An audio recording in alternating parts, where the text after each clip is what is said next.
The following Green Thumb segment is sponsored by Ginger Valley Garden Center. Greg Lays here in Ginger Valley's birdseed area. You know, here we are into November, and those of you that have had bluebirds throughout the summer, this is what we're going to talk about today, are bluebirds and other songbirds that eat insects. If you had bluebirds throughout the summer and you want to keep them through the winter, the best thing you can do is continue to feed them insects. Now, of course, you can't have live insects in the winter time, so we're recommending the mealworms. We have dried mealworms, you know, they're very much available. This is kind of an interesting mix here. This has mealworms, and dried shrimp in it, so that's going to give the birds all that protein they need from the insects. Of course, you're going to need a feeder.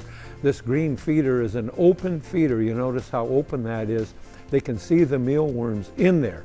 That's very important if you're not starting to feed mealworms till now, that they can see them. Of course, if you've had bluebirds all throughout the season, you've probably been feeding mealworms anyway. So to keep them around, or to try and get them to come around, some of them are late migrators. You know, any bird that migrates to the south is an insect eater, and sometimes they stick around maybe a little longer than they should, and they're really looking for something to eat. Sometimes they might even be starving if there's a heavy snow. So feed mealworms, feed this mix. There's also, of course, the suet cakes that have mealworms in them, several different sizes of the suet cakes. So keep those mealworms available for the bluebirds, and you'll have bluebirds all throughout the winter time. Of course, they need water. That's the other thing that's very important in the winter time.